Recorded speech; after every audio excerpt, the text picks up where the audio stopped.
Happy Halloween, everyone. As you can tell, I am Rick from Rick and Morty. Rub-a-dub-dub.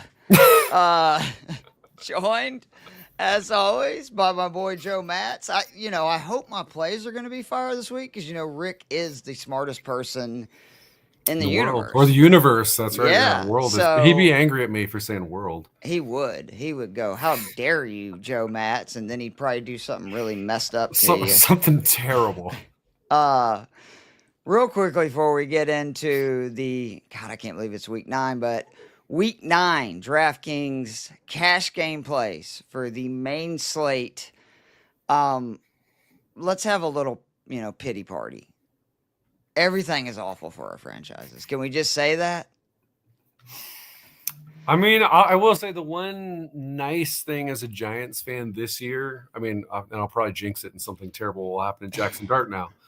But it's like at least Jackson Dart has, for the most part, been like a strong reason for optimism, especially even in this last game. I think the two best games he's played have been the two Eagles games. So that's a nice change as a Giants fan, even if the defense is underwhelming. I think it's Patent Analytics on Twitter does his play caller rankings on both sides of the ball. I forget exactly what the metrics he uses are, but Shane Bowen is dead last for defensive play callers, which surprises approximately 0 Giants fans. So yeah, the defense is underwhelming. Zach Robinson on the offensive side. Ooh, you know what? I know I bookmarked it, so I'll look that up here as we go. But yeah, then obviously Cam Scatterbo has been the other giant bright spot, and then it's just immediately his ankles twisting in the wrong direction, and it's horrific. And so that was terrible, obviously. And already following Malik Neighbors, who was last year's bright spot, going down. So it's been rough, but as long as Dart continues to show promise, I'll at least have that. And that's better than some years. I mean, last year it was, oh God, are we failing in a year where the quarterbacks aren't exciting or there's only one good quarterback, which is how it kind of felt most of the last season. Mm-hmm. After missing out on the Caleb Williams, who turns out to be, the third best quarterback. The Drake May, though, was Drake if you May, wouldn't have beat the Patriots, Jaden Daniels, you would have got Drake May, correct? Literally, I think we beat. I'm sure we beat Washington at least once. So it's we beat the teams that got to pick ahead of us and get Drake May and Jaden Daniels, and it was like, well, this is awful. So, and then Malik Neighbors was the consolation, and then it's he immediately goes down this year. So that's been terrible. But small bit of hope there, and I'd say for you guys, there's always the you looked horrific against the Panthers, and then 2 weeks later, you're beating the Bills on Monday Night Football. So maybe there's a similar bounce back coming.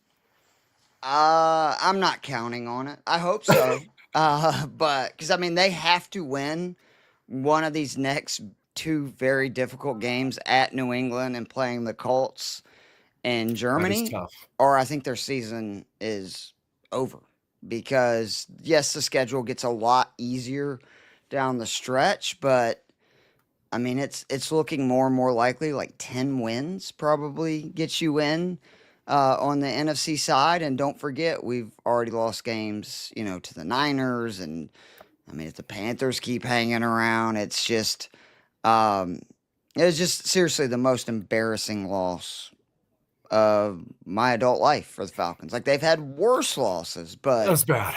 It was just embarrassing, and made even more embarrassing to see the Dolphins at home, look like the Dolphins, who I expected us to, sort of roll on. But anyway, it's not really a pity party, but we. I was going to say I do have the Zach Robinson ranking now. So okay, I want to hear it. 27th this year. Yeah, that's about right. So. Just barely missing out in the bottom 5, which is the 2 guys immediately behind him are Kevin Stefanski and Zach Taylor. The boss man loves the costume, Joe. I hope that it's Joe. I don't know if you're hearing at the beginning. I hope that harness or what is it? Harness. God, I'm a country bumpkin. Harness the all that Rick being the smartest man in the That's right. universe with my plays this week. That is what we're banking on. This is the big money week to make us feel better, even if our teams make us feel sad. Amen to that. So week 9, we could talk, about this slate as a whole, but I try to always go position by position. Yeah. I will just say briefly, once again, I think running back, like you have to have one of Jonathan Taylor or CMC this week. I don't know how you really can justify making a lineup in cash that you feel good about without one of those. I also think that you can spend down at quarterback. You can spend down at wide receiver. I mean, you can spend down a running back, and we'll get into that as well with some of the, injury news that came out today. But yes, absolutely. I'm very interested to see where you went at quarterback because I have hold on real quick. Let's get Andrew's question because I always want to try to answer them before we get into the quarterbacks. Yeah, absolutely. All right. He's got a question. You start to half question. Point PPR. I mean, for me, I really think this is fairly easy in the terms of like my decision. Rico Dowdle, I know it's a tough matchup, but I can't not play him the week that the Panthers are coming out and saying like, look, we get it. You guys are right. Yeah. We were wrong. We're going to give him the rock. And then how do you pronounce Kyle's last name? We talked about this last week. This is another one where it's like, I have not watched Monaghan? I think the only Bears. I don't know because the only Bears game I think I watched was that Washington one. Monaghan? I don't know. It. So, well, I'm sorry, I'm butchering the name. I don't know. He's one of my favorite plays this week. We'll get about much more into detail when we get to the running backs, but the Cincinnati Bengals are so bad. I mean, that defense. Oh, here we go. This is what I love. Thank you, Andrew, for this for me. Is it Guy or Gay though? That's where. How would you pronounce that? Guy. My Guy is the way I would go. Guy. See, again, sorry, people. I am but that could be wrong. From the South. Guy. But the Bengals run defense, they give up almost 160 yards on the ground per game. They're giving up 5 yards per carry, and they've gotten worse. The last 3 weeks, they've allowed it's hard to believe, but they're doing it. 144 rushing yards and 4 touchdowns. So, I understand why he's asking it because with Bam Knight, playing the Cowboys, Dallas. right? That's right, which always, is the other defense. Always a good idea, but it's a split backfield situation. With Swift being out, Homer is their backup. So he has arguably an even better matchup and is getting all the volume. And I just think Rico Dowdle has the... if they're not messing with us, and I swear to God, if they are, if they came out and said all that, and then it's a 50-50 split, I'm gonna be pissed. That would be upsetting. But I mean, Dowdle's been so good that if he's getting, say, just give me 75% of the opportunities. Oh, Joe Matz says it's Moo. Is that Moo? Munungai? Munungai. Munungai. God. All right, so I got the I right. Man, I'm an idiot. I just, again... we appreciate the help. Andrew, seriously, I get that with the BAM's usage. Potentially, well, I mean, that's normally the case, Joe, for being honest. Benson could get cleared still, correct? That's a good question. I know he's still on IR, but they can still... in a very short window, do that, correct? Activate him from IR and play him. We know Michael Wilson's going to play a role. It's kind of looking like Jacoby Brissett might start, which, could mean more rush attempts. I think I'd lean, again, with, Dowdle and Munungai. Did I get that right, Joe? Or is that butchered too? I think that you're getting the hang of it. I mean, I will say that's for 3 guys that you probably got off of waivers and stuff. That's a pretty solid group there. I mean, no, for Dallas's run sure. defense, again, dead last in PFF. Bengals are second to last. So, those, and then Dowdle has been, I think he's like third in yards per carry over the last like Think so. 7 weeks or something. So those are all pretty good. And I think I would lean to be with you. We're just, Dowdle's been so good. And they did, like you said, came out, Canales said, like, hey, he's averaging like 3 yards more per carry than Chuba is right now. So Now maybe we should give him the Seattle ball can come more. to that same conclusion with Kenneth Walker and Zach Charbonnet. Now we're really cooking with grease. So again, the quarterback position, I'm very Yeah. curious where you're going. Because I really only have 2 QBs I'm strongly considering for cash. And I think the one that I'm going with in almost all my lineups is probably going to surprise most people, including you. Okay. Oh, interesting. I mean, there's certainly guys you could talk me into, but there are 2 that are higher for me than probably anyone else, especially, as always, factoring in the pricing. So do you want to go first? Do you want me to go first?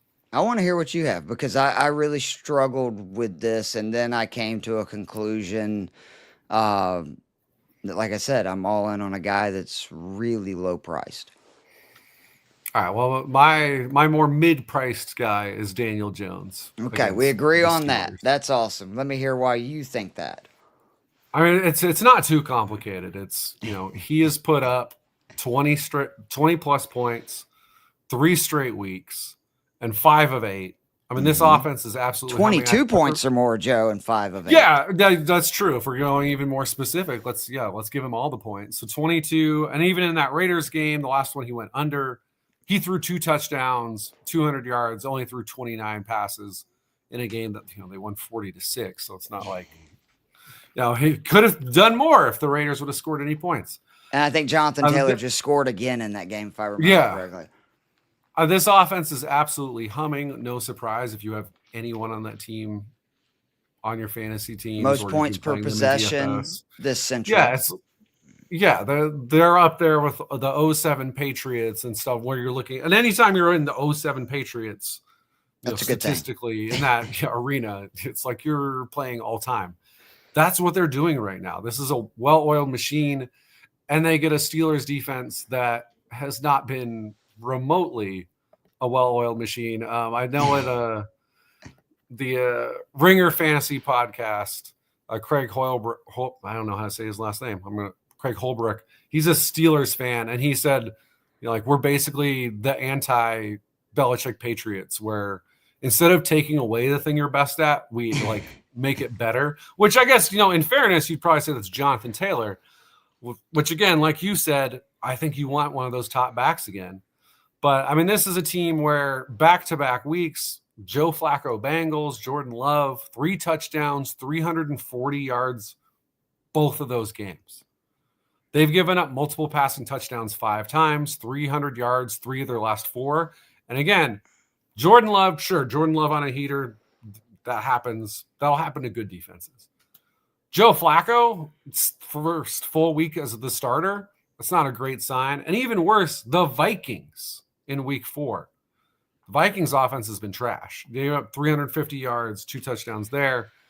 So this Steelers defense has been atrocious. And then on man zone splits, every single one of the Colts starting wide receivers has been more efficient against man than zone. The Steelers 7th in man rate.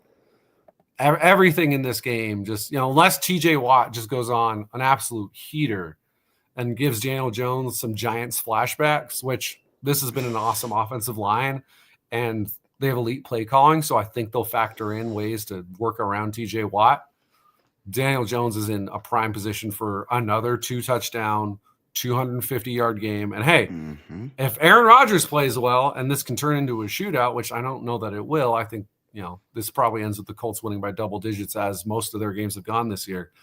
But if there is a shootout, then Daniel Jones, that 22 might turn out to be like nothing. That could be 32 if this turns into a shootout. That's kind of been the only thing holding Daniel Jones back, really. I mean, his best game this year, 29-28 game where they barely won, that was against the Broncos, who are one of the best defenses in football. So it's like that was his best game because they haven't been challenged enough. Mhm. So again, you really just want the Colts to face some teams that will put up points so that Daniel Jones can really go off. But again, he's been easily clearing that triple score that we want over the last 3 weeks. And I don't think it stops this week. Completely agree. He was the other guy that I'm considering. Jamie wants to know, are you Pitbull, Mr. Worldwide? I am not. I am not Pitbull, despite, obviously the head. That's every week. But unsurprisingly, none of the middle schoolers got what I am because I'm a character from a 90s television show. Although I did get some Wallace from Wallace and Gromit ones, then I looked it up. I was like, that's not bad. If this was like a collared shirt and a tie, this would be Wallace from Wallace and Gromit. But okay, so come on. Do you have any idea? Do you have any idea who this is? I mean, I can only see the very I don't have top. much going on. I've got khaki shorts on, and I wore some Converse sneakers, which I guess technically the character was. Did the person have hair or no? He had a little bit of hair.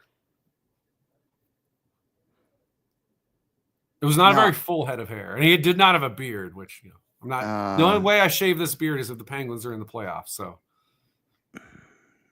is it like Frasier?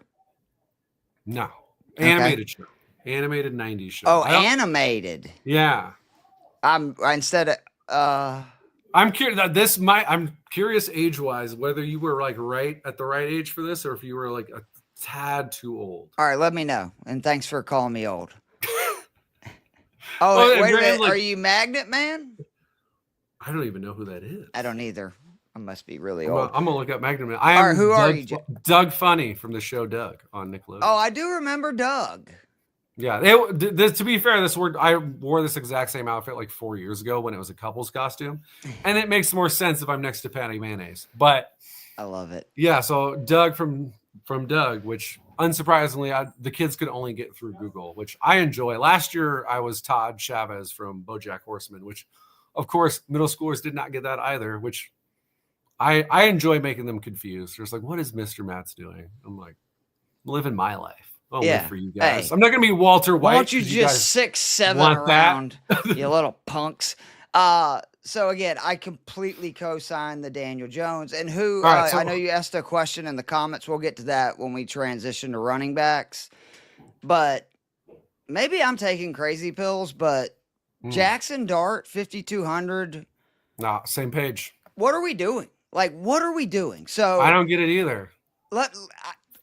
There's not been a game he hasn't easily cleared the triple. Like he's averaging like quadruple. We talked about this on the phone earlier this week. I think maybe DraftKings, including the games that he played literally a couple of snaps into his points per game average, bringing it way down, is the reason why. Because he scored 18.6 points or more in all 5 starts. His 22 points per game would rank 5th of the QBs in the main slate. He's the 14th most expensive player. And what's great is, again, like Bo Nix, like Jalen Hurts, like a lot of these guys, his floor is so high. He's getting 8.5 points per game in the run. And I have to assume it's even more likely he's going to get goal line carries and rush attempts with Scatterboo being out, right? Like, I can't imagine that it's not even more likely. Because Scatterboo's, that physical back, right? Tyrone Tracy, I think he's pretty good, but he is not a physical back. It's not remotely the same level. I mean, Scatterboo's obviously like elite physicality. And I think Tracy's good, especially for a converted wide receiver, I think. But he's not the battering ram that you're just like, lock it in, send that guy in. And Dart's run for a touchdown in 4 of his 5 starts. So that's already been for any quarterback outside of Jalen Hurts, 4 out of 5, you're like, whoa, that's consistent rushing touchdowns. And now you're removing the goal line guy there. I'm with you. I think, and don't forget, whatever you lose in efficiency in the offense, right? So the pass rush is not no Fred Warner, but that's the big thing. No spy, right? Like they don't have a guy that can spy Dart. and a team that's running a ton of 12 personnel because, it's Wandell and like, what else do we have at wide receiver? So I guess Slayton's back. So you've got Wandell and Slayton. Is offended by that comment. But yeah, my apologies to Darius. He's like 5th all time in Giants receiving yards now. But yeah, you're running double tight end all the time and Fred Warner's out. So that means, like we said last week, where I was like, I don't know if this is the tight end week because the Eagles are really good against tight ends. Great call. Niners this week, this is a different conversation now. Yes, where it if is. you want to go with the cheap combo, I mean, any Jackson Dart. I'm playing him naked. That's what I like about him in cash. You don't have to. It's like early Hurts, again, early Bo Nix last year. Just play him. Like because it's very difficult to know what pass catcher is going to go off. We've seen it with the tight ends rotate. I know Bellinger it's Bellinger may miss this week, but I mean, overall, it's been very difficult. Bellinger is doubtful, though, so that would be the one thing there, which maybe means fire up your Theo Johnson. Consistently, again, 18.6 points or more. I can't drive home enough. He's 5th among all these QBs in the slate. And guess what? He's only a smidge behind the Mahomes and Allen and Herbert in points per game average. So it's not like it's just, to me, it's an unreal value. That's what we're looking for in cash. We're looking for a safe floor. That, again, all this applies to Dart. Right. And then the Niners defense, like we said, this is a extremely banged up unit. And it's starting to show. I mean, the last 4 weeks, 240 yards minimum passing all 4 weeks. That includes, granted, you played some good quarterbacks there. I mean, but Baker Mayfield throws 23 passes. And obviously he was not working with his full slate of wide receivers because he hasn't had it the entire season. He throws 23 passes, ends up with 256 yards and 2 touchdowns. The Falcons offense has obviously not been humming lately. 240 yards. And that's the only game where they didn't give up multiple passing touchdowns in the last month. If you go by PFF grade, looking at their coverage grade now, they're bottom 5. And, teams below them, it's the Cowboys, it's the Raiders, it's the Commanders. Somewhat surprisingly, it's the Bills. But, yeah, the coverage has fallen apart. Oh, really? I'm going to remember that for the Bills. That's not. I was going to say, it's a little bit like, hey, if you do want to go Mahomes, maybe that's not a terrible idea. And then the pass rush, like you said, no Bosa. This is now a team that by pass rush grade in PFF outside the top 20 in pass really rush. Struggles. Yep. So yeah, bottom half pass rush, bottom of the barrel coverage right now with all the injuries they've suffered. And credit to Robert Saleh that everything hasn't fallen apart because he's a good enough defensive coach, but. Yeah, this is not a defense you want to run away from right now. And even with all the issues the Giants are having, I don't think you want to run away from Jackson Dart either because, like I said, he hasn't missed yet. He's easily hit that triple every single week for 5 straight weeks. I don't see a reason to think this is the week that it goes bad. I want to add one more thing, and then we'll get to whose question and move on to running backs. I also love – sorry, Joe. Your defense sucks. Oh, it's not good. I expect San Francisco to score points, and we saw it last week, right? With Philly controlling and dominating that game. What did he do? He scored 19 points. Versus New Orleans, they kind of dominated, controlled that game. He scored 19 points. Like, I don't get it. I like playing him naked. I don't have to worry about who to stack it with. There is a real case again for Theo Johnson, and then it allows me to spend up in other positions, which is where I want to. So who's got a question? Then we'll get to the running backs. Pickle Rick. We got, should I trade Rico Dowdle, ETN, McLaurin, London for Rice and Henry? Yes, 100%. If you can get them to accept that, I know that would probably leave you obviously light with your bench, probably. But we saw what I expect to see the rest of the season from this Ravens offense on Sunday. And that wasn't even a great game for Henry, but it's going to come with the offense humming. Lamar's not going to throw 4 touchdowns every week. And then Rashee Rice, oh, by the way, wide receiver 1 since he's came back. So for all you people questioning, why are you guys so in on Rashee Rice? He's going to miss 6 games. This is why.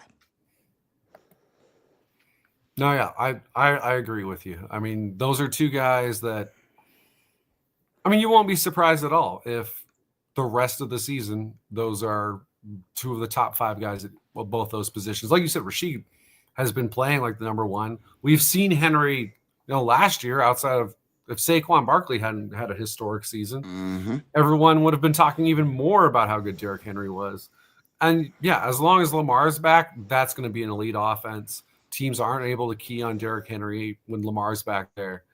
So yeah, I'm with, and they have a favorable schedule too, which means Yeah, very it's going to be more run oriented than even it might normally be. So yeah, I'm all in on both those guys. If you have a chance to add them obviously those are some good players. Like you said, you could be a little light on depth, but I always think if you're in enough on fantasy, you can scrounge the waiver wire. You can find some ways to build depth. You can't find Rashee Rice's and Derrick Henry. Right. Like, if they're willing to do that, take them, man. No, right. You can find that fringe guy who works for a buy, especially buys, because you can find guys who can work for a couple weeks. Like, I have Vidal helping save my running backs. Parker Washington's out there right now. He's going to be really good rest of the season or at least until Hunter comes back. So, hope that helps. The running backs this situation this week. Sorry, I had a little bit of fun for Halloween. As you can tell, you got to have Jonathan Taylor or CMC. I'm going to try to make a case that I actually think Taylor is the guy you should play, because I think his ownership is going to be considerably lower than CMC's. CMC is $1,000 cheaper. Seems He's fair. got the better matchup. But, I mean, come on. Taylor is averaging 30.9 points per game over his last 7. And yes, Pittsburgh only allows 4.3 yards per carry. That is, above average. Like, that's a pretty good run defense. They're better versus the run than they are against the pass, which we highlighted when talking about Daniel Jones. They're freaking atrocious.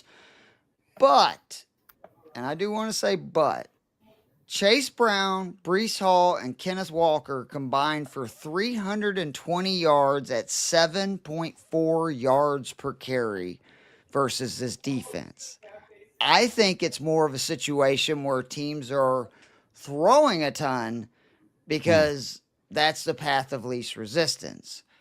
But if you have Jonathan Taylor and he is having the season that he is now, you're on the road in by far the toughest road test of this new edition of the Indianapolis Colts juggernaut offense. I think I would lean on them, at least early. And if that doesn't work, obviously they're going to throw. And I think that, again, Taylor has a great chance to score 30. He's doing it, it seems like, every week. To where CMC, again, he does have, I think, a little bit higher floor, but not much. And he has not had but one of those, like, oh my God, he's like, 4X the ridiculous salary, where Jonathan Taylor is pushing 4X. He did it last week at $9,800 freaking dollars. So I do really like Taylor. Are you on the other side of that where you would rather play CMC and save the $1,000? I think because of the $1,000 difference, I would favor CMC again. Okay.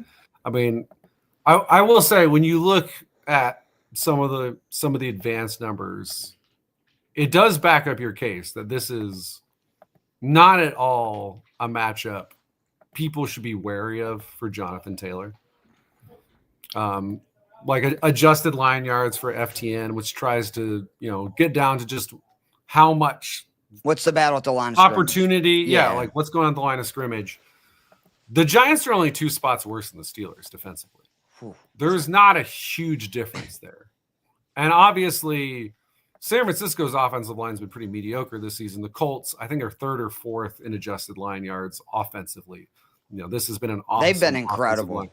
If you look at fucking the PFF lineup for the Colts, it's like it's just green everywhere for their grades. It's like the right side of their line is like the part that's like it's not that good. It's like the right tackle's like 30th, but you're like, well, it's 30th, but everyone's starting 2 of them. So he's like slightly above average. Does it not remind you of the Eagles last year? Because it does a little bit. You have a running back who is easily one of the top 5 talented running backs in the NFL.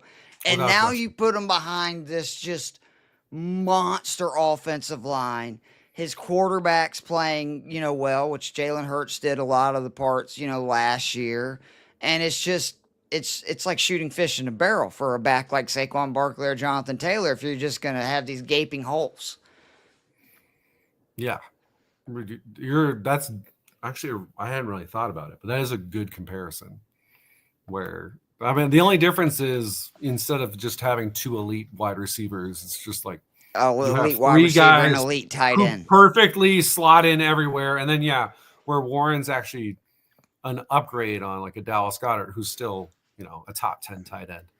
But for me, it's that $1,000 where, McCaffrey, the only game he's missed all year where you're like, oh, fuck, why did I put him in my lineup was last week. And that shouldn't have been a huge shock. Like you should have been steering away from him. I've been telling people the Texans are the best defenses. I think the best defense in the NFL. Don't fuck with that defense. Especially like if you're going to play someone against that defense, don't play someone who costs 9,000. That's you deserved it if you did that. You made that choice. And he gets 3 catches there. Every other game this year, he's got at least 6 catches. He's got at least 22 points in every other game. He's still second in receptions, by the way. Only Jamar Chase has more. That's ridiculous. Right, that's pretty good, I guess. With 3 receptions last week, and he's still second. Right. So if you just limit his receptions, he's like a top 10 PPR wide receiver. And then the Giants are, like you said, this has been a disappointing defense. The pass rush, still pretty good, not as good as we'd like it to be. And now that the back end has gotten injured, I think we might get Holland back, but Adebo's not going to play again, which, means you should maybe be looking at some of those wide receivers. Yep. Yeah, it becomes a problem when there's not corner depth on this team. The top 3, it's all right. As soon as you remove one, it goes to shit, as we saw in that Denver Broncos game. And again, the Giants, like I said, bad in adjusted line yards, 26th. Steelers are 24th. But the big problem for the Giants is as soon as you get downfield, their second level and open field grades, which second level is in just the 5 to 10 range. So we're just, as soon as we get outside those first 5 yards, Giants dead last. 10 yards down the field, dead last. This is a team built to give up huge runs. Somehow they magically contained Saquon in that very first game. And then I think it was the first possession of this game. It was 60 It wasn't the first possession, Joe. And we talked about Barkley had not had a rush of more than 18 yards all season. His very first carry, 65 yards for a touchdown. Right. Both him and Bigsby went over 100 yards, and Bigsby did it on 9 carries. I think because there was the play where we sacked Hurts for I think it was like a 20-yard loss, or maybe they had a penalty first and then he lost like 15. And so it was like 2nd and 31.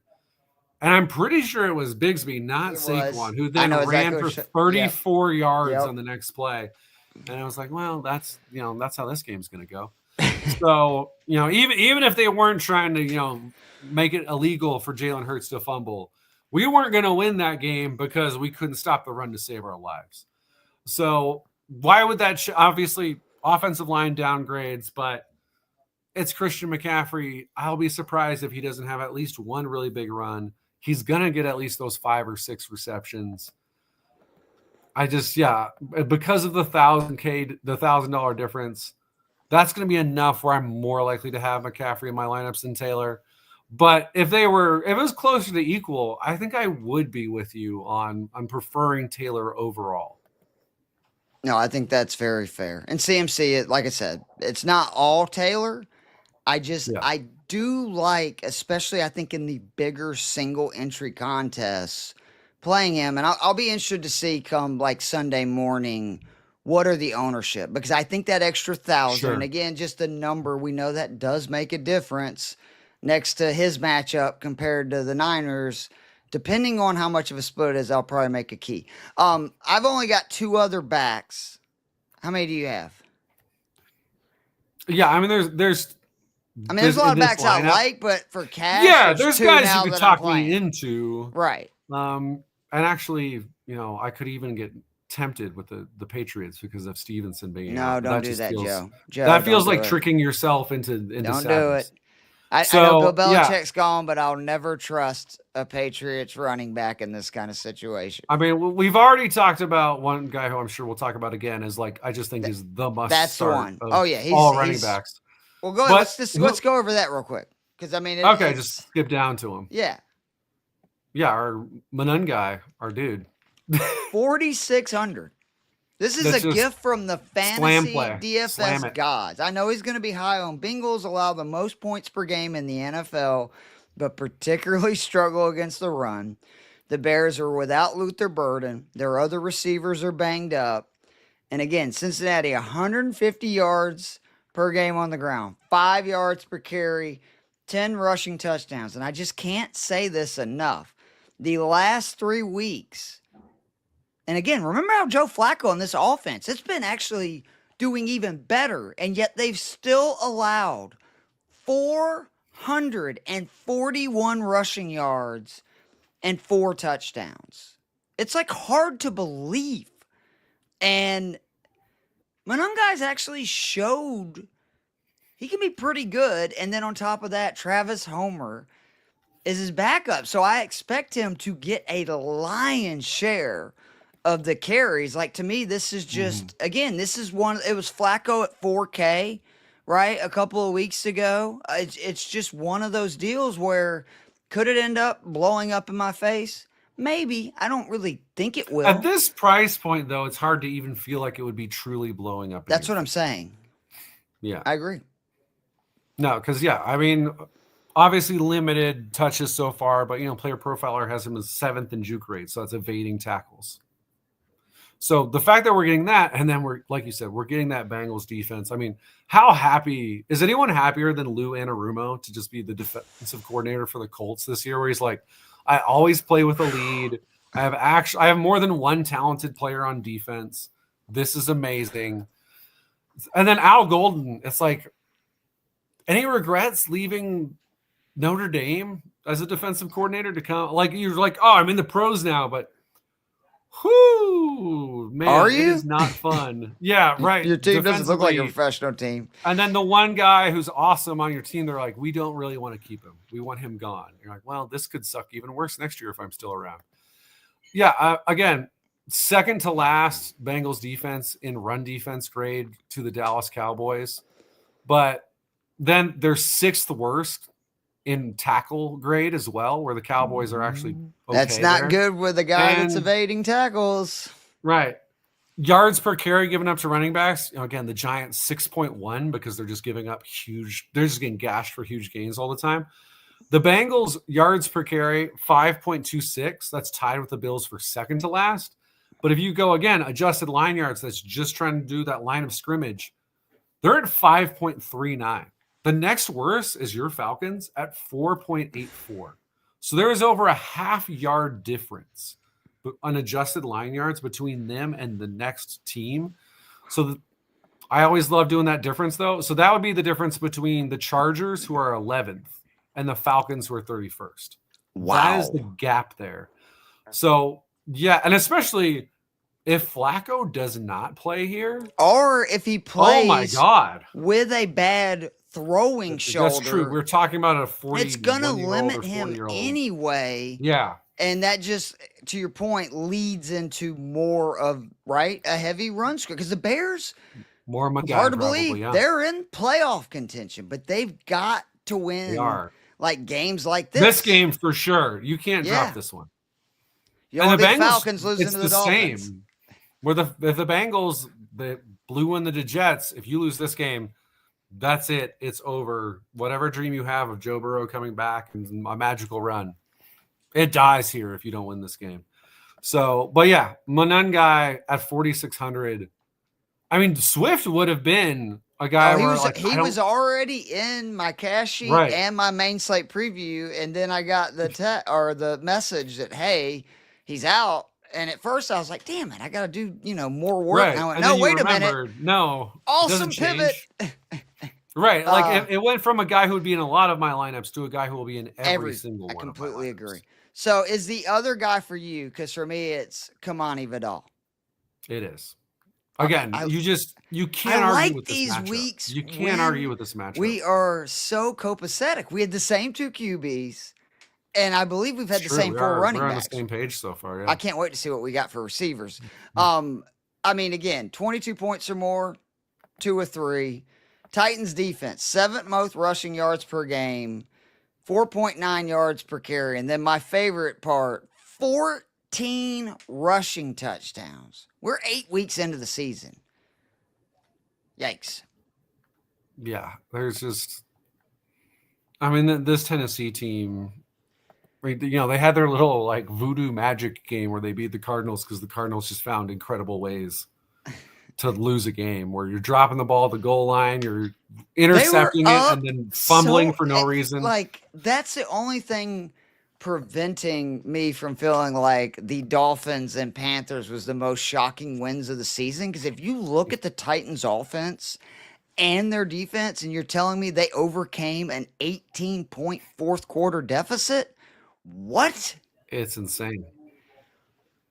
Yeah, that game inexplicable, and the Cardinals team has just found some tough losses. Like I think their point differential is like -1 or something right now. They're like 2-6, but yeah, this Titans team doesn't really stop anything. By DVOA, this is the 29th ranked defense against the run. Again, the Giants are last, the Bengals are 31st. Buffalo's in between. This Buffalo defense is kind of sketchy.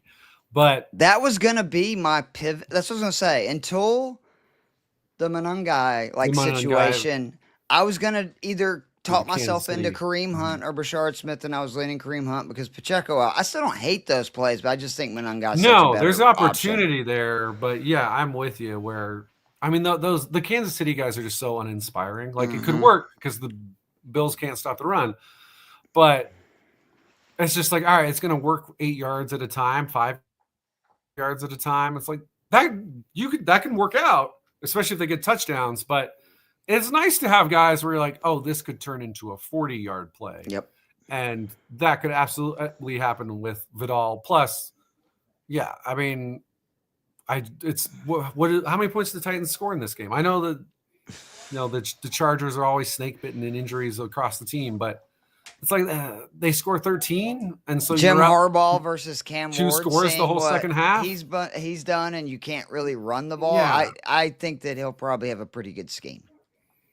I'm with you. Yeah, I just can't imagine this game being very close. And even if it's close, it'll be one of those games where they're up 7 or 10 the whole time, but it feels like they're up 17. And those are games where you just run the clock out, and Vidal's going to be good. And he's been good at that. I mean, he's had a couple of huge games. Yep. And obviously that game in between. But again, you're playing the Colts in that game. The Colts they are got lighting down. it up. We're just you can't stick with the run. Yep. And even there, he had 4 receptions. So it's like, all right, if it does happen, he can catch the ball. But yeah, this to me, again, Miami, which actually was a shootout, but they runs for 124 yards. Minnesota, not a close game. He gets 20 carries. He gets the 100-yard bonus. And that's probably how this one plays out, where they win by multiple scores. He gets his 20 to 25 carries. He gets us our 100 yards. He scores at least 1 touchdown, and we take it to the bank. Like I really do like playing 3 running backs this week just because I feel so strongly about those top 2. This is getting scary. This is getting scary. Before we get to the wide receivers, our buddy Juan, who appreciate all the support, Juan. I see you all the time on a lot of these shows. He needs help with his lineups. Wide receiver 2 and 3 in a flex spot. He's got Debo, DK, Addison, Boudier, Johnston, Charbonnet, Krosky, Henderson. Then he's also got available Ertz, Kittle, and then obviously he's got some studs there with Jacobs, Taylor, and Adams that are already in there. I'll go ahead and tell you the running back. This is a situation where I am going to take a chance with Henderson. I I think would you too. have to. It's the chance for it. The wide receivers, I would like, you know, I just did not like what I saw from Debo the last couple of weeks. He looks really Mm. hampered, but I think I still have to start him. And then Juan, if you'll stick around a little bit, I've got Jordan Addison in my plays for wide receivers, and I'll go into great detail why I think he's the other one. You got any other guys you'd rather play there out of those positions? No, that probably feels like the play to me. I mean, again, like you said, the Seahawks defense is good. It's not necessarily been the Debo we Oh, want to I'm see. I sorry. mean, Actually, I messed up. The mm, receivers are the same, but if you're talking about for a flex, mm, I'd probably play Ertz and Kittle and go bully tight end. mm. No That might be McLaurin the on play. Monday. I'm definitely playing Kittle. I mean, the I Giants mean, had issues with tight ends as well. yeah, I would feel very, very solid about the Kittle play there. Yeah, it's Booty's had his like great touchdown run, but the target share is still so low. It just And it's feels hard shrinking too. hard to bank on him week to week. Like it could keep going because Drake May is playing phenomenal. I just made a bet between friends where we were all betting on a guy to win MVP, and I took Drake May because I'm just all in. I mean, I've always been all in. I was saying at the start of last year's playoffs, Drake May QB1 from that draft class. So love Yes, the you did. guy. So maybe Booty keeps getting those touchdowns, but it's hard to bank on. Johnson, obviously, good season, but which wide receiver goes off any given week? And again, like we just said, it's going to probably be a heavy run script. So I don't want to take that bet either. So I think I'm with you. Just bully tight end. Love that. All right, wide receivers. Is it fair to say we both have probably the only expensive wide receiver that we're jamming in every lineup, and that's Rashee Rice? Yeah. I mean, you can sell me. I think Puka against a team that runs a lot of zone is very interesting, but coming off of injury, and especially like that's the problem is I can't fit an 8,500 wide receiver if He's I'm not doing what worth we're going to do at 900 running more than backs. Rashee Rice. I just don't believe that right now. Yeah, and then Chase, if we were having a healthy Flacco, Agree.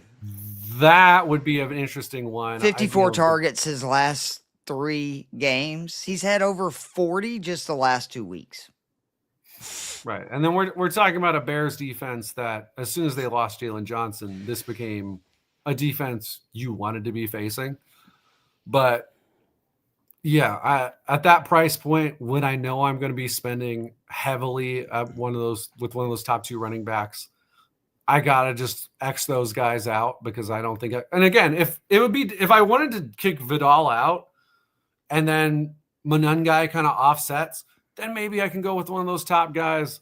But I think I'm with you where the difference there, it doesn't feel quite big enough not to be really in on Rashee Rice at To me, 7,600. he's got to go up about another 400 or 500, and then I might blink.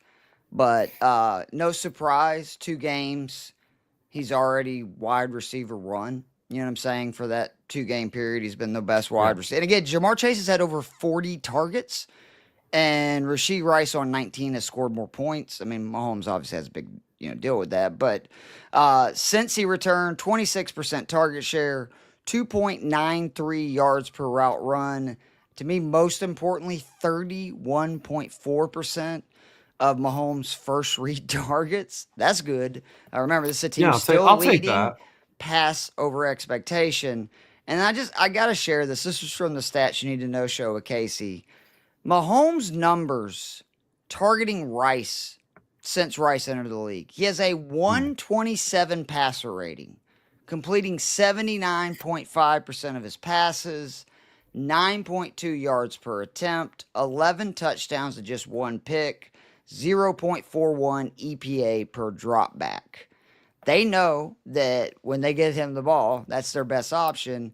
And Matt Harmon made a great point on Twitter that you can just write in 5 receptions for Rice every game because Yeah, I mean, he is that's seeing fair. every week 5 targets either at the line of scrimmage or behind it. He is basically, for a team that can't really run the ball, an extension of their run game, who also has the added benefit of he's also very good middle of the field, down, like medium passes, deep passes.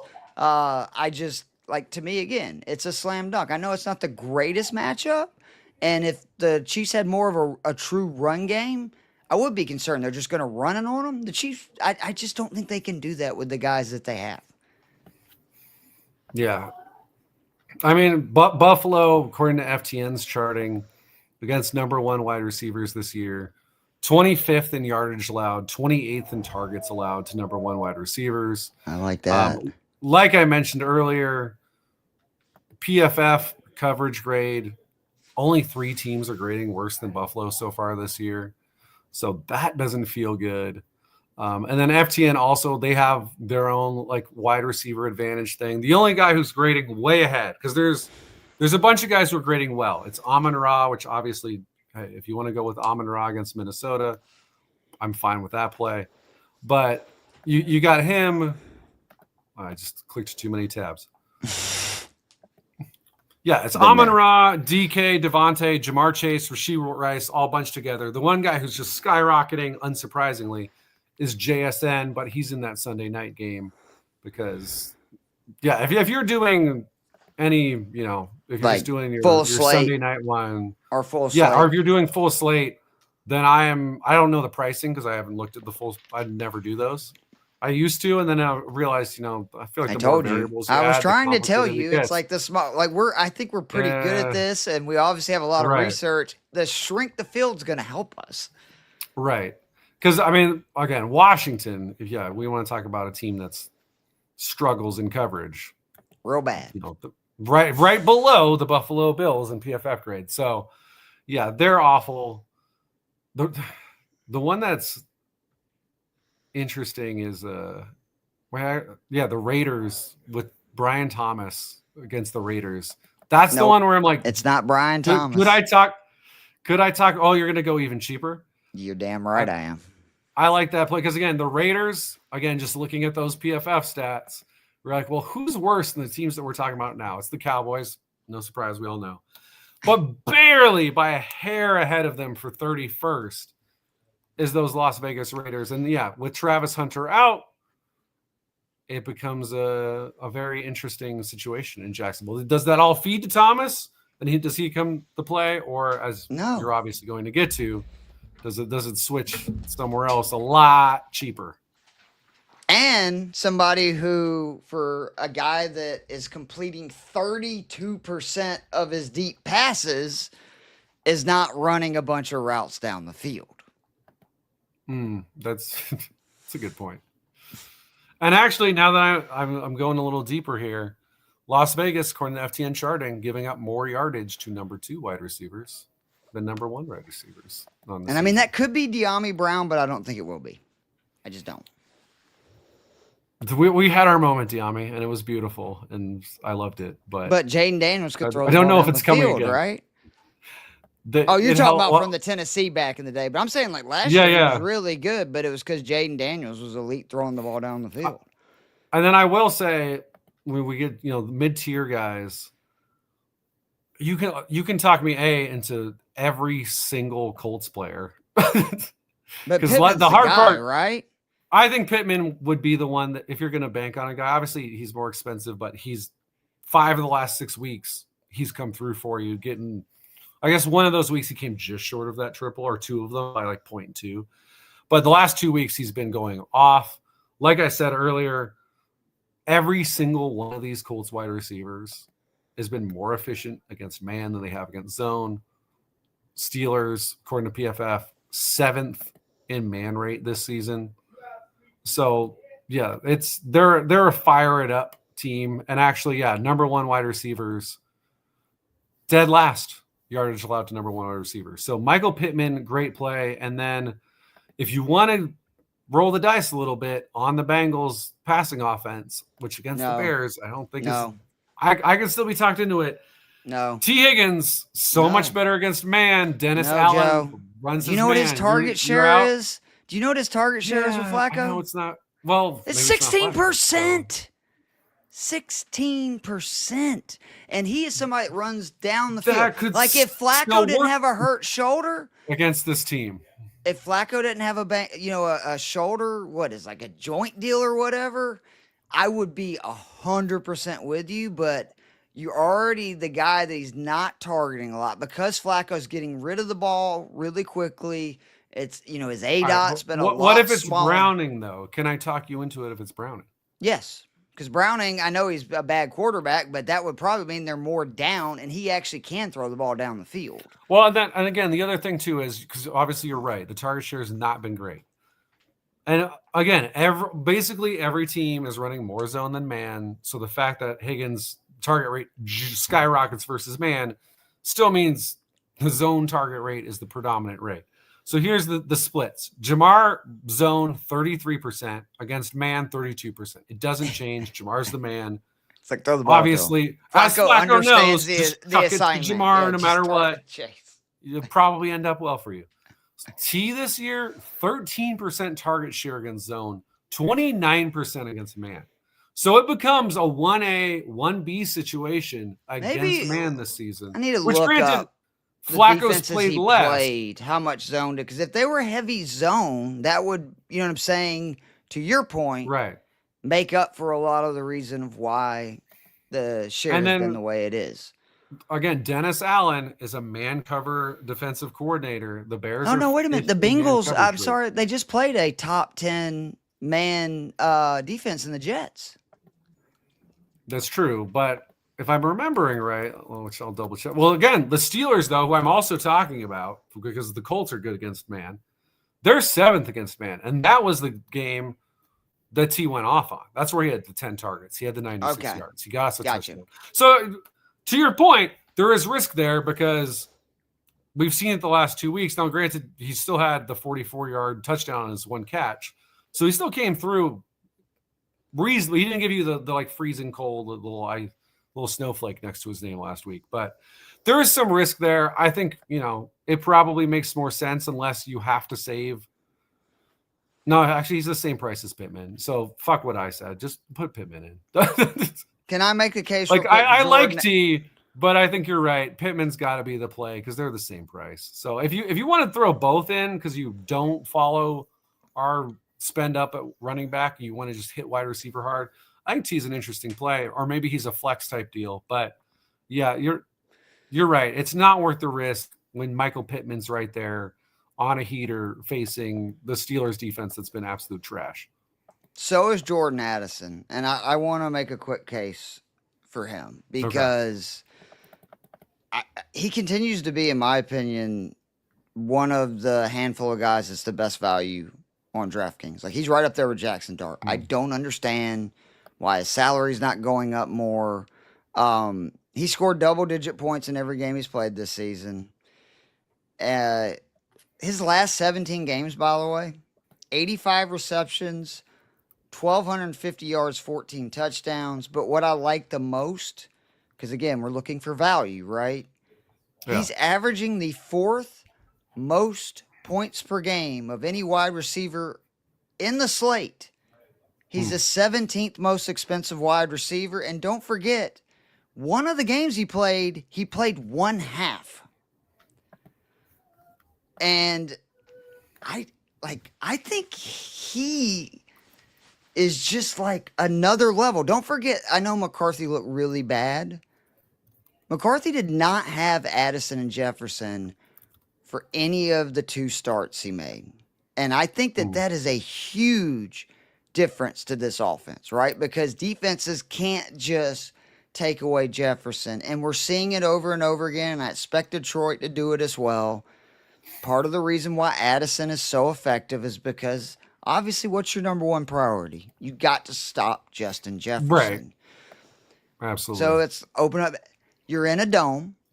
The Lions' offense is elite. The Vikings' defense is awful. I see a very heavy pass script for Minnesota. I know that's not what they want to do, And don't forget, Kevin O'Connell is a quarterback whisperer. And I know it looked bad in the beginning, but he was just allowed now another 6 weeks to game plan it and figure out what they're doing. I think Addison, again, is a great value. Him and Metcalf are the two guys in that kind of 5K range that I like this week.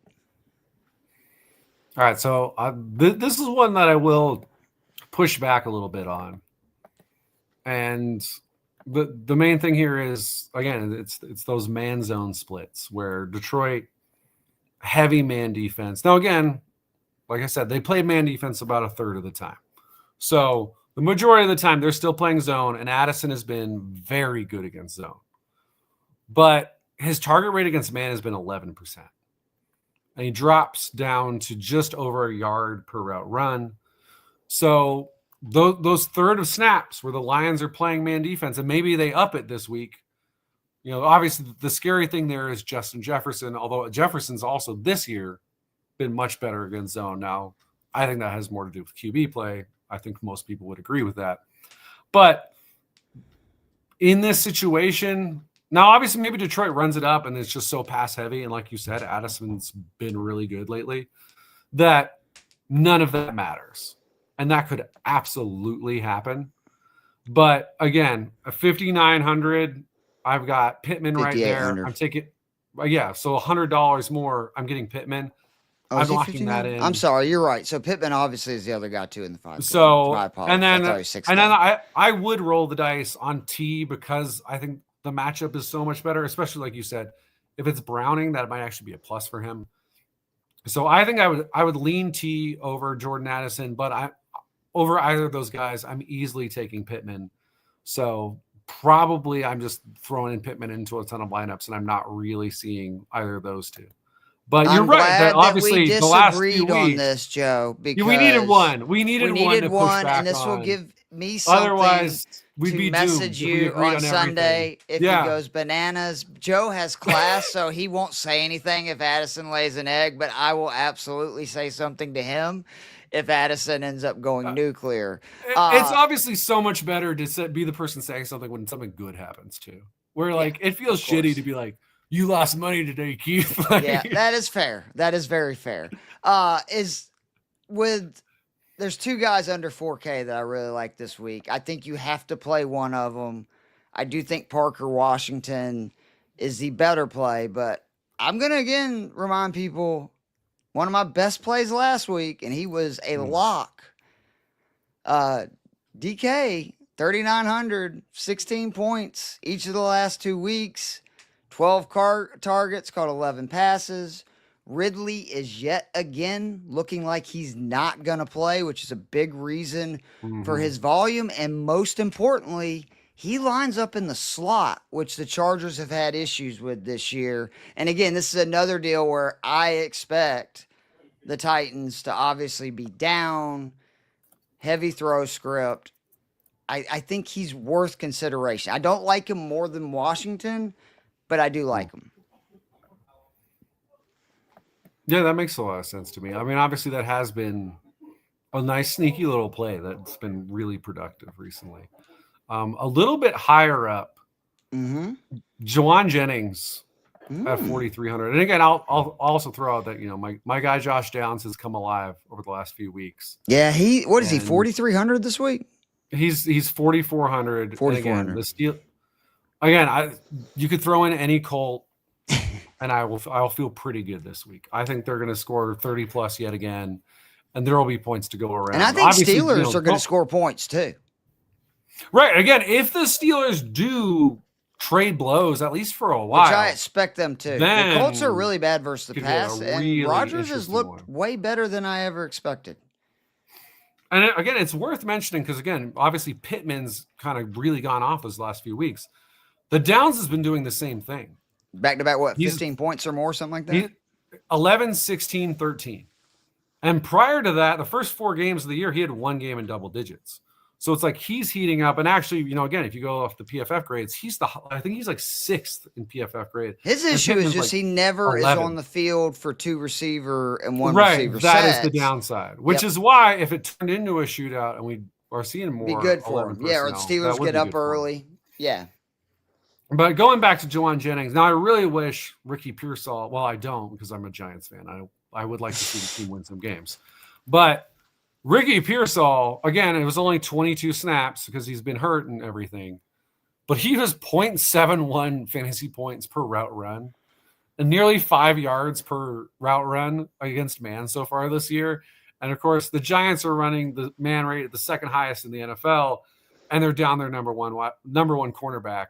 And so that would have just been Ricky Pearsall, welcome back. Here's a 25-point game. But with no Ricky Pearsall, we've got Jawan Jennings, who, while not nearly as efficient, his target rate this year, and part of it is obviously like the timing of injuries and everything, but those guys are still hurt, 34.5% against man. So he is seeing the ball at an awesome rate against man defense. The Giants are running it as much as anyone. And the Giants are third to last against number 1 wide receivers, 86 yards per game. And if we're right about Jackson Dart and the Giants offense is also putting up points against this banged up Niners defense, then that's all the more to feel good about this. And this is a guy who cost you $4,300. And obviously, he hasn't been lighting it up lately. He's only had really the one good game against New Orleans. So that's why he's priced at $4,300. He's playing with broken ribs in his defense, right? And he's coming off of 2 back-to-back 7-target games. So, yeah, obviously the issue is the ribs. But if he gets 7 targets against the Giants, I think we're going to see more points than 7 and 8 the last. And he should, games. Right? 34.5% target share. I mean, he should definitely get. Hopefully, because I guess maybe they're so desperate it doesn't matter. They can't just sit him to make him get healthy. But you would hope that assuming he hasn't re-aggravated something, that he's progressively getting healthier. Mm-hmm. So I really like that play. Again, the Niners, like the Colts against, I feel pretty good playing pretty much any of the Niners guys against my Giants as well. Yeah, I'm with you. Again, Parker Washington, though, 3,700. I think this is another gift from the fantasy gods. I hate to see that Travis Hunter was placed on IR, but yeah, that's not last week in a game that we saw BTJ going in and out because of him being banged up. Obviously, Hunter did not finish the game. And what happened? Washington saw 10 targets. The Raiders, they rank bottom 7 in terms of receptions allowed, yards allowed, and touchdowns allowed to opposing wide receivers. And I just think Parker Washington is going to become a Wan'Dale Robinson, Chris Olave PPR scam, where he's going to catch 5 to 6 passes every week, maybe 40, 50 yards. If he scores a touchdown, he's a great play, but at like the price he is this week, all he's got to do is catch 5 passes for 40 yards, and you're almost at that 3X number with a great chance to get up. And I also think this is the week that the Raiders offense once again looks pretty good, because our Lord and Savior, who we're going to talk about, Fantasy Jesus, Brock Bowers, will be back. He's healthy. Don't forget, this is a Raiders team that beat the New England Patriots, their only loss, and the one game that Bowers was healthy for 3 full quarters. I love Washington. Again, I want to say that stat. The reason for is he's the underneath guy, okay? Yeah. Trevor Lawrence is completing 32% of his deep passes. That is 27th among quarterbacks. So I like BTJ, and you would hope the Hunter injury would open, this up for him. But that's been really the big disconnect to why BTJ went nuclear last year with Mac Jones, who's been pretty accurate both this year and last year on downfield passes. And T-Law, I don't think this is a BTJ issue. I think it's a Trevor Lawrence. And I do not remember ever being more wrong about a quarterback. I thought he was a absolute sure thing, can't miss. And now with Liam Cohen, I have to now say, okay. Yeah. I gave him a bunch of excuses, but Liam Cohen has proved he can coach up quarterback. He knows how to scheme an offense, and T-Law is still mid at best. So I really like Parker Washington 3,700. He's going to be in probably most of my lineups. Him and Monungai will be the two cheap plays, allowing me to play Rashid Rice, allowing me to play either CMC or Jonathan Taylor. Yeah, I'm with you at that price point. He's the under 4K guy that you look at and just go, all right, this is a plus matchup. And yeah, that's a great call about the downfield issues that Trevor Lawrence has.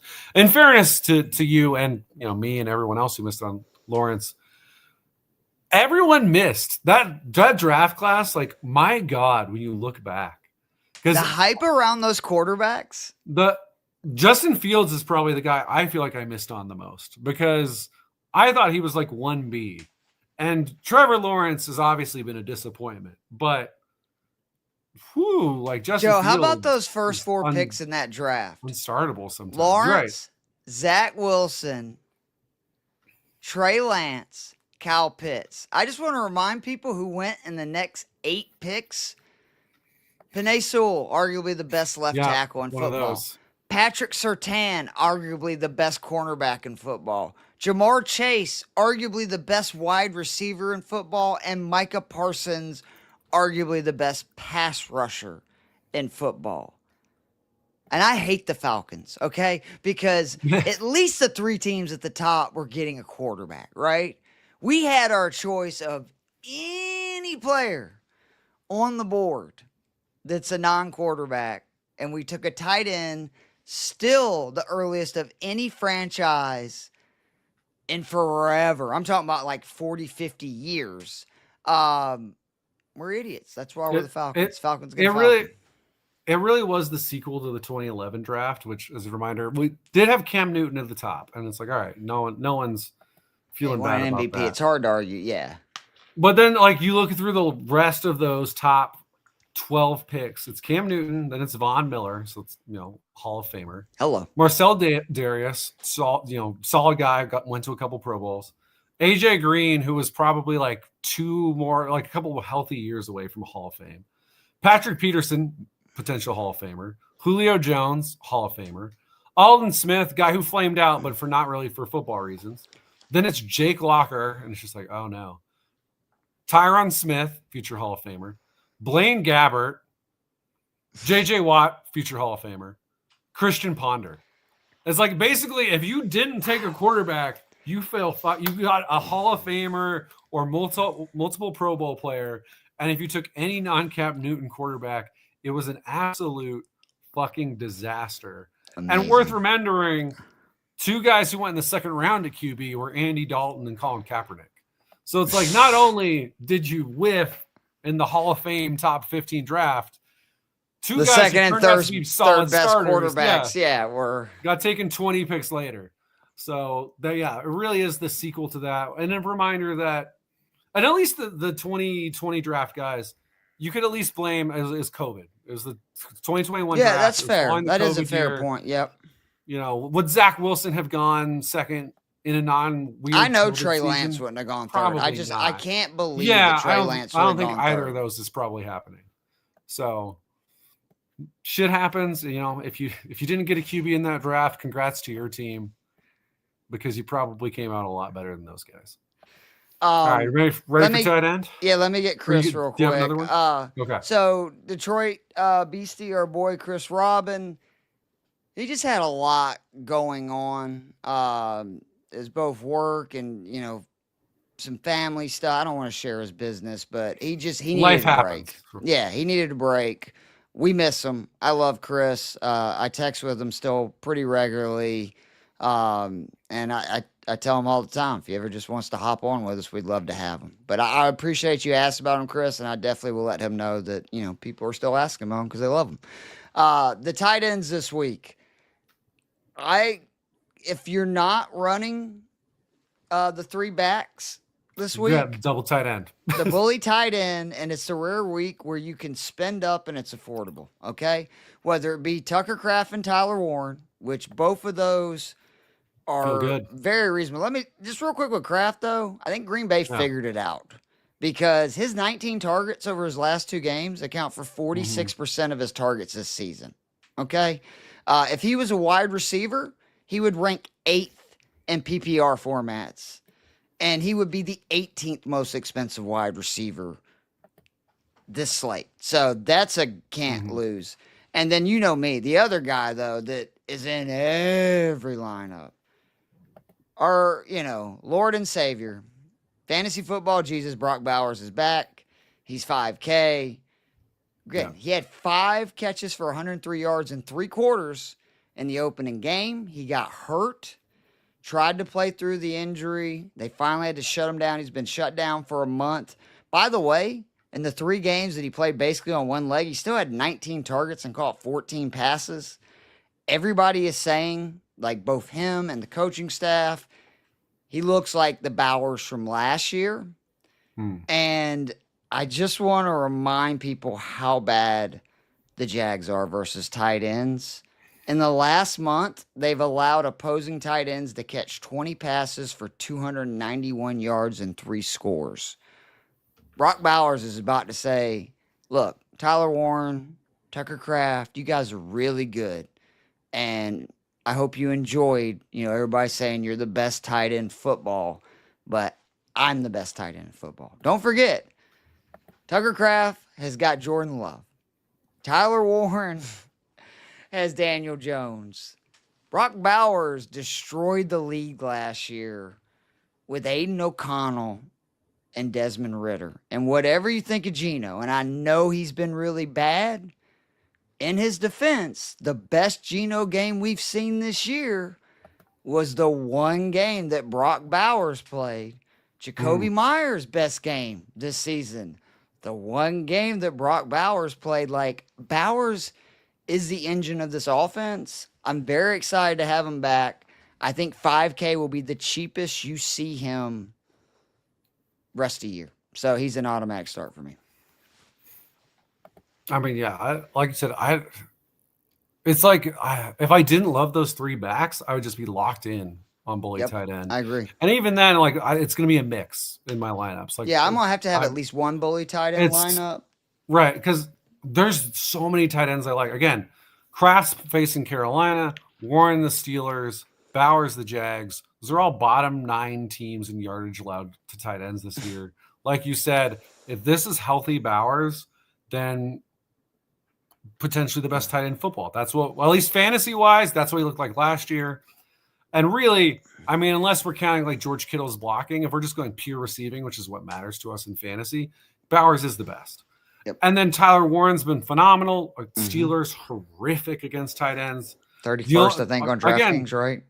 The only negative would be that everyone in that offense is so many. That's the difference to me and why I actually like Kraft and Bowers the most.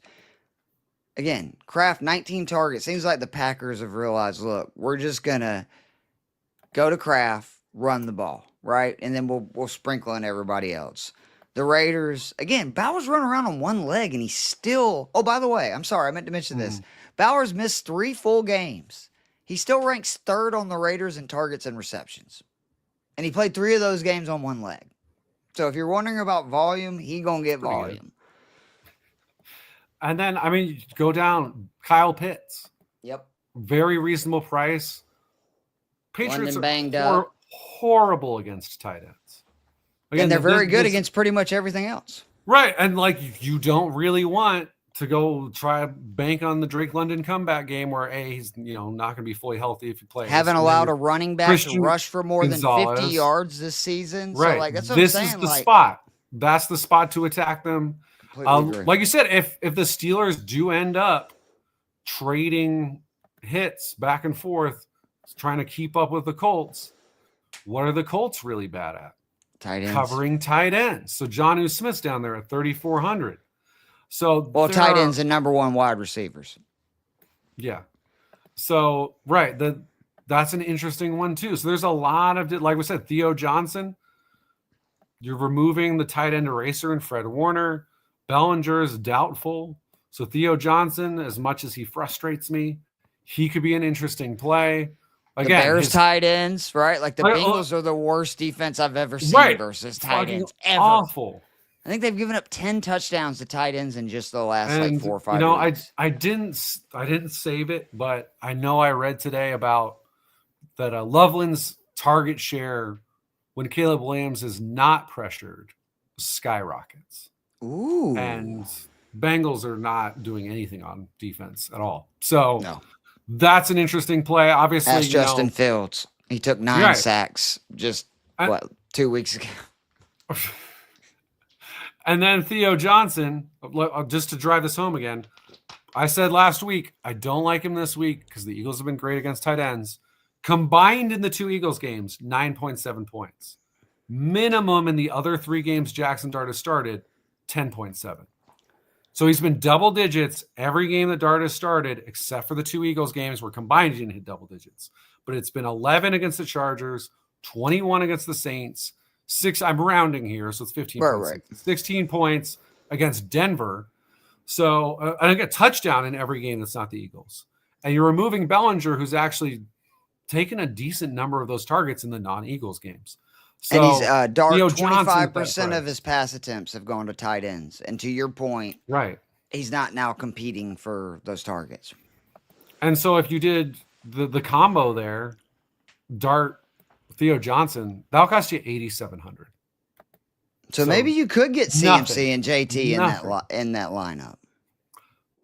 All right, you're now we're cooking with some gas here. I'm feeling that play.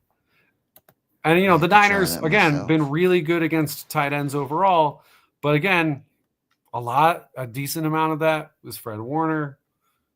I think you can hit this defense up now. Mm-hmm. So. Yeah, again, Pitts just had 7 catches for 60 yards. Right. The week before that, which again, that was right after Warner was lost. Cade Otton, 5 for 80. So to your point, they're 10th. But if you look post the Warner injury, they have not been good. Dalton Schultz got banged up last week, or I do expect that he would have had a big game. Yeah, so to me, if you're not doing the 3 running back combo, figure out whatever works for you. Again, if you want to try and fit in the 2 top backs that we literally love, when we get off this phone call, I'm gonna be able to line up with Dart and Johnson and see what I can do. I'll text you what right you can after. do. But every lineup I'm doing, I'm gonna let receiver go a little bit this week. I'm going bully tight end, or I'm hitting those 3 running backs. I love it. All right, defense real quick, then we got to get out of here. One of the hardest defensive weeks I can ever remember. It's been a couple in a row where it's been like, but this one I think is even worse than the one before, where I could make an argument for some of those cheap defenses, Joe. I can't do it. To be fair, I was wrong about a lot of the arguments I made about some of those cheap. Well, yeah, but I mean, at least you could make a case. Like I can't even make a case for these bottom defenses. Like for me, it's going to be the Texans across the board. I think Houston is worth just buying up. Yeah. Yep. The best defense, and I think they're a discount, 2,900 at home, where they have been phenomenal. They've had multi-sacks in every game but one, 7 turnovers in just the last 3 games. And, no offense, Joe, don't take the Bo Nix performance versus the Giants last week as, the Broncos have solved their offense. Right. As soon as 2 of the starting DBs went out, 33 points in a quarter, which still is insane. Like, credit to Bo Nix, but 2 starting DBs go out, then he lights it up. And then the next week, you face the Dallas Cowboys, which that's one of those ones where we're excited. I should have had Bo Nix in even more lineups than I did. I know, I whiffed on that. Sadly, we both put Kirk Cousins in some lineups, and that wasn't great. But thank God I put Fields in a good bit. Yeah, there you go. The balance out there. But yeah, again, you're facing a defense that did not have depth and lost 2 starters, and then a defense that has just been horrific. And now you're facing maybe the best defense in football on the road. Yeah, I'm with you. If you're able to get up to 2,900, that's the under 3K play. If you had to pick under 25 or under though, those bottom was at like 7-8 defenses. God, you're gonna Where make would me you do go? this? Where would You're you gonna go? really make me do this because I'm gonna go ahead and tell you I've built so far 4 lineups. Yeah. Every one of them, like, kind of a prerequisite has been that I have to leave 2,900. But if I had It's fair. to pick one, God, I think I would go Minnesota, Detroit. I mean, I hate that, but they at least consistently, They get pressure at people. Yep, and you never know. Things can happen. They have a great, defensive coordinator who could come up with a scheme if something the Lions haven't seen all year. And let's be honest, Jared Goff is still Jared Goff. It's rare these days, right? But occasionally he will have that awful game. So if I had to punt, and if I'm going to punt, I'm going to go way down, right? To 2,200. Who would yours be? I think you make it it would be a toss-up between the Vikings, and then I would just say, and it doesn't really have much to do with this team so much as their opponent, and that would be the Raiders against the Jags. Okay. Where obviously, the Raiders have 2 negative games on the year, but again, that was Indy, who is a machine, and Washington, who, when healthy, can be an offensive machine. When they faced bad offenses, which New England week 1 did not look very good. They got 10 points there. And then you got 16 against Tennessee. And, are the Jags as bad as Tennessee? Certainly not. But we'll see. Right? Like Trevor with Hunter Lawrence, and a banged up BTJ. Right. Take Hunter out. Trevor Lawrence can't complete a pass downfield. We've certainly seen him throw some straight to defenders over the last couple seasons.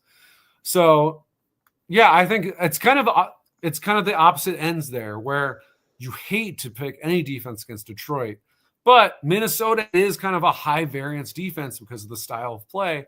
Maybe things work out, but I think I would lean Raiders just because I'd rather bet against Trevor Lawrence on the road than bet against Detroit at home. No, I completely agree. But yeah, if you can save that extra $400 and get an elite defense facing a quarterback that we think is kind of dependent on his situation there in Bo Nix. And again, if you actually have $3,000 left over when you're trying to price in the Texans, by all means, the Bears versus a Flacco with a banged up Flacco or Jake Browning. Yeah, I think that's what I was gonna say. If it's Browning now, let's pivot. Let's go ahead and try to find that extra. Now you're working for it. Yeah, but if it's Flacco, we've talked about it. I know it didn't happen last week, but he is known, right, for throwing some picks, especially with the bad shoulder. So we have taken up way too much time on Halloween. Surprise. I know, right? We really do appreciate all you guys that hung out with us. If you get a chance, please check out me and Casey Kasem's Stats You Need to Know, which is also on this YouTube channel for week 9. Pretty good job for us. I think it was a 27-minute episode, 12 stats. Great stuff. I really do enjoy making that show. My main slate preview is up now on fantasy6pack.net, and if you are a premium member, so is my cash game cheat sheet for this week. And I will be on the show Sunday morning. Like always, we'll get an extra hour of sleep, which I'm looking forward to that. And I hope everybody has a very happy Halloween. Joe, you're my boy. I love you. And we'll be back next week with the Week 10 DraftKings preview. We'll see you guys. Shout out my 5-0 Bulls. Hell, dude, you're right. Shout out your 5-0 Bulls who beat my Hawks. Screw you, Joe.